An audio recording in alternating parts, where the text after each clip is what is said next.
আমরা পড়ছিলাম পিস্টিলকরণ তেল পদ্ধতি গঠন ও কার্যাবলী নিয়ে। তো পিস্টিলকরণ তেল পদ্ধতি যে সব যন্ত্রাংশ নিয়ে গঠিত তার অলরেডি কিন্তু আমরা 4টা যন্ত্রাংশ পড়ে ফেলেছি। তো এখন বাকি 2টা যন্ত্রাংশ আমরা দেখব। তো আমাদের 5 নম্বর যন্ত্রাংশ যেটা ছিল তেলের লাইন বা তেলের গ্যালারি। তো আমরা যদি 5 নম্বরটা দেখি যে তেলের লাইন বা তেলের লাইন ও তেলের গ্যালারি। তো এটা কিভাবে হয়, এটা হচ্ছে আমরা লিখতে পারি যে oil line and oil gallery. তো এই যে গ্যালারি, তো আমরা কি জানি যে ফোনের ক্ষেত্রে গ্যালারিতে আমরা ফটো রেখে দিই, সেই ফটোগুলো আমরা পরবর্তীতে দেখি, এই তো, বা কোনো ভিডিও থাকলে সেগুলো দেখি। তো এখানে কিন্তু আসলে বিষয়টা এমন না।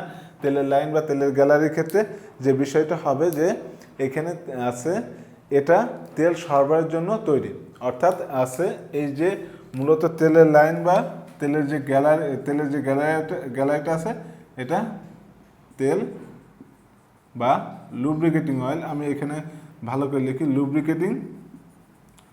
লুব্রিকেটিং অয়েল সরবরাহ করার জন্য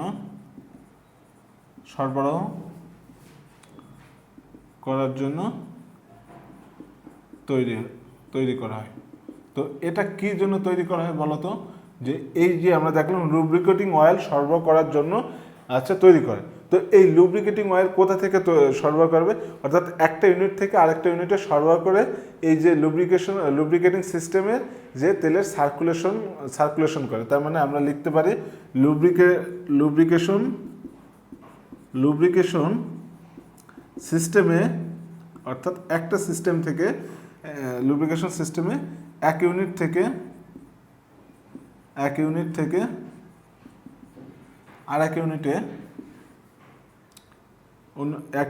অন্য ইউনিটে লিখে দিই, অন্য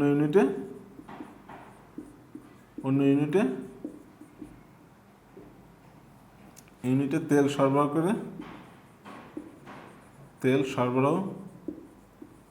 করে সার্কুলেশন করে থাকে। অর্থাৎ এই যে আমি যেটা দেখতে পাচ্ছি যে আমার তেলের লাইন বা সার্কুলেশন করে। তো আমাদের যে মূল বিষয় অর্থাৎ তেলের লাইন বা অয়েল গ্যালারি, কারণ লাইন বলতেই তো বোঝায় যে একটা জায়গা থেকে আরেকটা জায়গায় তেল সরবরাহ করবে। তো একটা জায়গা থেকে যখন আরেকটা, অর্থাৎ এক ইউনিট থেকে লুব্রিকেশন সিস্টেমের অন্য ইউনিটে তেলটা সরবরাহ করে, তখন এর সার্কুলেশনটা করে থাকে, অর্থাৎ তেলটা ভালোভাবে এখান থেকে যাতে যেতে পারে। তো এটা কিভাবে তৈরি করা হয়, অর্থাৎ তেলের লাইন বা গ্যালারিগুলো কী দিয়ে তৈরি করা হয়? তো এখানে আছে সাধারণত অ্যালুমিনিয়াম কেন ব্যবহার করে সব থেকে বলো তো, বা অ্যালুমিনিয়াম অ্যালয় আছে, কারণ এগুলো খুবই হালকা, এই জন্যই কিন্তু এখানে তেলের লাইন বা তেলের গ্যালারি তৈরি করতে ব্যবহার করা হয়। অর্থাৎ এই যে অ্যালুমিনিয়াম জাতীয় যে সকল পদার্থ আছে এগুলো কিন্তু ইঞ্জিনের বডি বা ইঞ্জিনের বিভিন্ন যন্ত্রাংশ তৈরি করতে এজন্যই ব্যবহৃত, কারণ এগুলো ওজনে খুবই হালকা এবং দীর্ঘদিন স্থায়িত্ব হয় এবং এর ফ্রিকশনও খুব কম উৎপন্ন হয়। তার মানে তেলের লাইন বা তেলের গ্যালারি সম্পর্কে আমরা কি জানলাম, যে একটা ইউনিট থেকে আরেকটা ইউনিটে তেল সরবরাহ করবে এবং এটা সার্কুলেশন বৃদ্ধি করবে এবং এটা অ্যালুমিনিয়াম অ্যালয় বা অন্য সংকর ধাতু দিয়েও এটা তৈরি করা যেতে পারে। তার মানে তেলের লাইন বা তেলের গ্যালারি সম্পর্কে আমাদের আলোচনা শেষ। তো এখন আমরা দেখব সর্বশেষ যে আছে, মানে এই যে পিস্টিলকরণ তেল পদ্ধতির যে গঠনের যে যন্ত্রাংশ ছিল সেটা দেখব, অয়েল সাম্প বা ক্রাঙ্কেস বা অয়েল সাম্প বা তেলের পাত্র, আমরা এটা দেখব। তো এটা আমরা মুছে দিলাম, 5 নম্বরটা শেষ। এর আসলে কোনো ফিগার নেই, অ্যান্ড ফিগার বলতে তোমরা ওই যে একটা লাইন আঁকে আরেকটা লাইনের সাথে সংযুক্ত করে দিয়ে সার্কুলেশন করে দিলে কিন্তু এটা হয়ে যাবে। তার মানে আমরা এখানে যদি 6 নম্বরটা লিখি তাহলে সেটা ক্রাঙ্কেস বা তেলের পাত্র। তো এটা তোমার ইংলিশে এইভাবে লিখতে পারো, ক্রাঙ্কেস বা অয়েল সাম্প।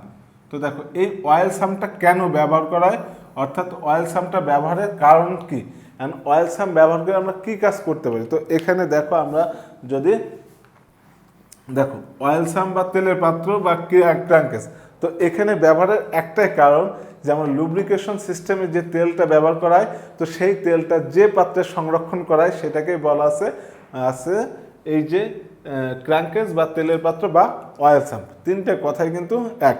তার মানে লুব্রিকেশন সিস্টেমে তেলটা জমা রাখায় যে পাত্রে, সেটা আছে আমার ক্র্যাঙ্কেস বা আছে এই অয়েল সাম্প। তো ওই এখানে আবার কিছুটা ভিন্নতা আছে অয়েল সাম্প এবং ক্র্যাঙ্কেসের ভিতরে, যে ক্র্যাঙ্কেসের নিচের দিকে কিন্তু অয়েল সাম্পটা থাকে, অর্থাৎ তেলটা যেখানে জমা থাকে সেখানে বলা হচ্ছে অয়েল সাম্প।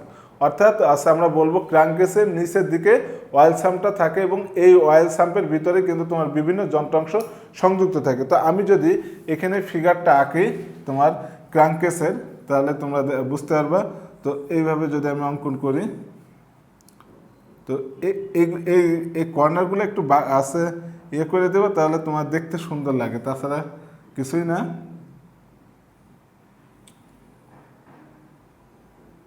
তো দেখো এইভাবে একটা আঁকালাম। তো এখান থেকে দেখবা যে তোমার এই যে চারিদিক থেকে তোমার এখান থেকে এইভাবে কিন্তু ক্র্যাঙ্কেসটা আমরা অঙ্কন করতে পারি। তো এখান থেকে এইভাবে কিন্তু আমার লাইনটা চলে এসে, তো এখানে কিন্তু তোমার বিভিন্ন এইভাবে ছোট ছোট আছে, আছে ছিদ্র আছে। তো এই যে লাইনারের যে ছিদ্র বা গ্যাসকেট, এটা তো আসলে ছিদ্র না, এর সাথে কিন্তু গ্যাসকেট সংযুক্ত থাকে। তো এই গ্যাসকেটটা এখানে সংযুক্ত করা আছে। তো এখানে দেখো এখানে এই যে এই লাইনটা এইভাবে তোমার আসছে। তো এখান থেকে তোমার অনেকগুলো তোমার ভিতরে এই যে সংযুক্ত করা থাকে। তো এখানে কিন্তু আবার আরেকটা আছে এইভাবে। তো এখান থেকে যদি আমি দেখো এই যে, তো এখান থেকে আমি টানবো, তো এইভাবে যে এই যে এখানে এইভাবে সংযুক্ত থাকে। তো এই আছে আমার মূলত ক্র্যাঙ্কেসটা। তো এই ক্র্যাঙ্কেসের নিচের দিকে তোমার এখানে খেয়াল করো যে এখানে তোমার কি থাকবে, যে এখানে তোমার আছে এই যে ক্র্যাঙ্কেস। তো ক্র্যাঙ্কেসের নিচের দিকে থাকে অয়েল, এটাই হচ্ছে সে আমার অয়েল প্যান। তো এখানে কিন্তু আমার অয়েল সাম্প এটা। তো এই আবার এর ভিতরে কিন্তু এখানে তোমার আলাদা একটা প্লাগ থাকে।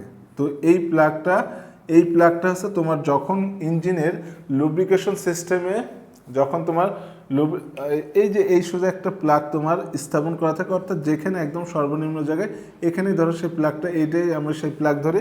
তো যখন ইঞ্জিনে কোনো কারণে এখন একটা লুব্রিকেটিং অয়েল, এটা তো সম্পূর্ণ ভালো থাকে না, এর তো একটা নির্দিষ্ট মেয়াদ থাকে, বা কোনো কারণে ইঞ্জিন যখন ওভারহলিং করতে হয় তখন তো আমার এই যে পিস্টিলকারক তেলটা বের করে নিতে হয়।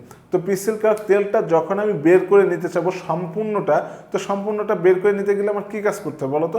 তো সম্পূর্ণটা বের করে নিতে গেলে আমার অবশ্যই ক্র্যাঙ্কেস বা আছে যে তেলের পাত্র আছে তার নিচের দিকে একটা ছিদ্র থাকতে হবে। যেমন আমরা যখন বয়লার পড়েছিলাম, তো বয়লারের ক্ষেত্রে দেখি, বা আমার কোনো যন্ত্রাংশের ক্ষেত্রে তোমরা যেমন স্যালো মেশিনের ক্ষেত্রে দেখবা, যারা স্যালো মেশিন চালিয়েছো তারা কিন্তু খুব এটা ভালো দেখতে পারবা যে আমার নির্দিষ্ট সময় অন্তর অন্তর মোবাইল চেঞ্জ করা লাগে, বা বাইকের ক্ষেত্রে কিন্তু দেখবা যে একটা নির্দিষ্ট সময় অন্তর অন্তর এই মোবাইলটা কিন্তু চেঞ্জ করা লাগে। তো সেই মোবাইলটায় কিন্তু আমার পিস্টিলকারক তেল বা ওই সেই ধরো মোবাইলটা আমার নির্দিষ্ট মোবাইলটা পুড়ে গেছে, আমরা যেটা বলি পুরা মোবাইল।